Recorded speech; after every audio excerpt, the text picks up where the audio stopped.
brand new interview with UFO whistleblower Jake Barber has just dropped, and it's filled with, wait for it, bombshells. I used it. Don't shoot me. Don't shoot me. I've used the word. So the recent interview released on the August the 31st of 2025, featuring UFO whistleblower, of course, Jake Barber, alongside investigative journalist Dennis Arsberg, I hope I've pronounced that right, and astronomer, Dr. Beatrice Villarroel. I've butchered that. I do apologise. Now, the discussion took place in Stockholm, Sweden, and was hosted by Arsberg, with Villarroel joining as a guest expert. And it is a deep dive conversation focusing on Barber's experiences with UAPs, crash retrieval operations, and broader implications for disclosure, consciousness, and non-human intelligence. Now, like I say, it's kind of caught people by surprise because... No, it's not really, but Jake Barber obviously came out on the Weaponized podcast with Jeremy Corbell. No, that was Matthew Brown. No, Jake Barber came out before that. Now, obviously, he's... just a little bit of information on Jake Barber, right? He is a former US Air Force airman and government contractor who first gained prominence earlier in 2025 as a UAP whistleblower on crash retrieval programs. Now, he's claimed to have participated in secret operations retrieving non-human craft and materials, including the notable white egg-shaped object, which he described as an SUV size and anomalous in appearance, and an 8-gon octagonal craft. Barber leads a private initiative called Skywatcher, a Silicon Valley-backed program aimed at tracking and interacting with UAPs using advanced tech combined with psionic methods. His earlier interviews with Ross Coulthart on News Nation, that's where I knew him from, and with Jesse Michaels later in January, detailed emotional and telepathic experiences during retrievals, health effects like radiation exposure leading to hair loss and skin issues, and backing from military veterans like Fred Baker and John Blitch. These claims have been investigated by the Pentagon's All-Domain Anomaly Resolution Office, though official responses emphasize no verifiable evidence of extraterrestrial programs that have been found. Shock, horror. Now, Barber's story has polarized the UFO community. Supporters view him as a credible source due to corroboration from decorated veterans and his willingness to testify under oath, while skeptics question the lack of clear evidence, for example, just blurry videos, and elements of psionic items involving predisposed individuals, for example, children, women, left-handed gay men with heightened psychic potential. A forensic psychologist reportedly assessed him as truthful in separate analysis, leading to a lot of intrigue. So that's a bit of a background. It was Matthew Brown that I was thinking of that came out on Weaponized. Obviously, Jake Barber came out earlier this year and followed that kind of David Grush route of going through News Nation and Ross Coulthart.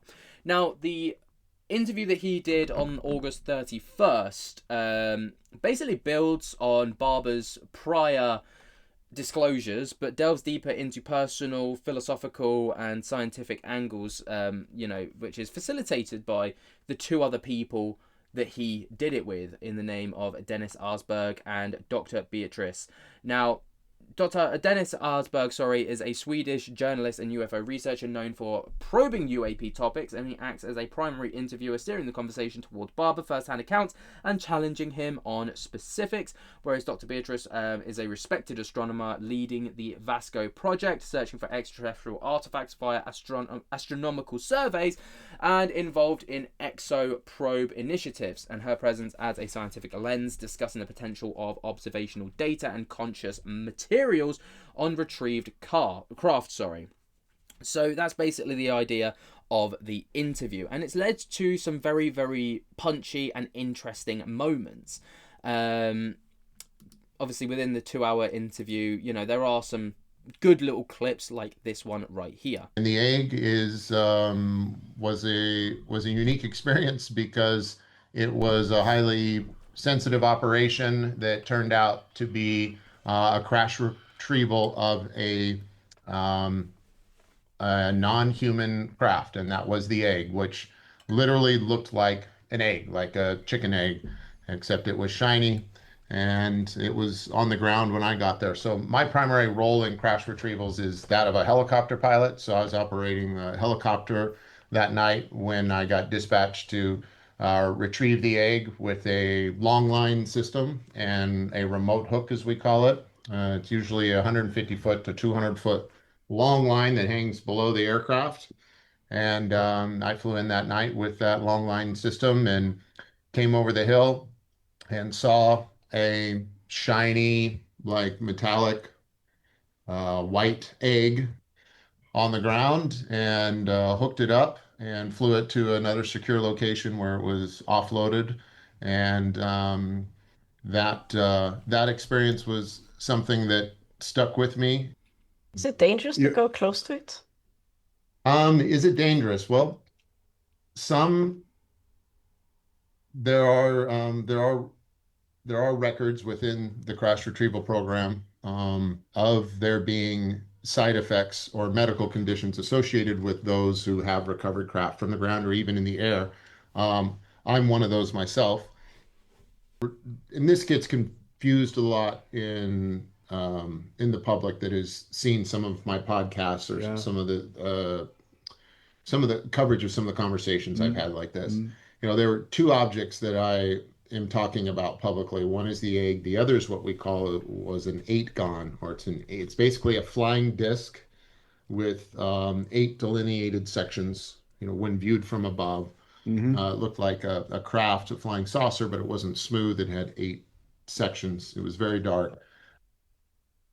And by the time I was over the object, flying, trying to lift it off the ground, I was in tears. Um, I didn't know if I thought maybe someone had drugged me or I was having an emotional breakdown of some kind from just stress, cortisol. And it took everything I got to fly and pick this load up and fly away. I slowly kind of exposed my family to this idea, to this worldview over time. We've always held that in our household, like especially with my children. I've talked about it that way. Um, and so I think they're oriented, at least within my household and my circle of friends, they are oriented towards this becoming a reality, but they didn't know the extent to which I was involved. And so especially within my immediate family, they didn't want me to come forward. And it took a long time. Like Ross and I were working together for over 2 years before I came out. And at first I was like, there's no way. But I wanted to find a way to help because of friends like David Grush, who had stuck his neck out and was out there on a limb and he wasn't getting much support. Um, and so I wanted to find a way forward for him. And I just had to assure my family that I didn't have a choice, that I had an obligation, and that I'd done my best to ensure that it was going to be okay for us. There was the surprise and the embarrassment because I knew there was going to be backlash. Yeah.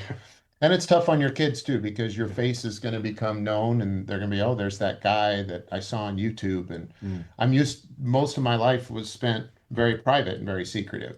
And there's no benefit for us, for my family, for being known. Like we have worked really hard and have become very stable financially, very stable socially, and there was only the possibility for loss in this. It was an act of service, and it's something that I knew I had a piece of the puzzle, and that puzzle needed to be completed because I was leaving other good Americans hanging out there that had come forward. Okay. And so I I focused on that while in the short term, my family may be very angry at me, in the long term, they would be proud of what I did, that I came forward and I did the right thing. And especially for my teenage daughter, it was really rough. Um, but when I knew that when she grew older, that I'd hoped that she would look back and understand that it was a moral obligation and that it was an act of virtue and bravery that motivated me to come out. Yeah. I think one of the biggest things from this is obviously, seeing the emotion behind coming out as a whistleblower. That's not something that we typically see from these people. Obviously, we know that there's backlash. We've seen it with Stephen Greer. We've seen it with David Grush. We've seen it with X, Y, and Z. but you don't really hear them from an emotional standpoint. You know, say, my family in the short term were angry with me, but I hope that in the long run they can see that what I did was selfless, or as selfless as I could be, right? And that's obviously quite hard hitting. That's quite an impactful statement. Those are just some of the kind of key highlights. If you go over to YouTube and you type in literally Jake Barber interview, it's one of the first ones that pops up. It is on Dennis Arsberg's YouTube channel, so you can check that out for yourself. It's well over 2 hours long, so if you've got time on your hands, I do recommend that you go and give it a listen. Some of the things in some of the talking points were quite interesting. But what do you guys make of this? I know that a lot of people are going to say that Jake Barber's not credible, that his video's been debunked countless times, that, you know, he's just doing it for the fame and the fortune, like Lou Elizondo, for example. Or people will liken him to Lou Elizondo because that's kind of the narrative that Lou Elizondo's got recently. It's a very tricky one. Let me know what you guys think about all of this down in the comments below. While you're down there, jump scare the hell out of that like button and subscribe. And until next time, I'll speak to you later. Peace.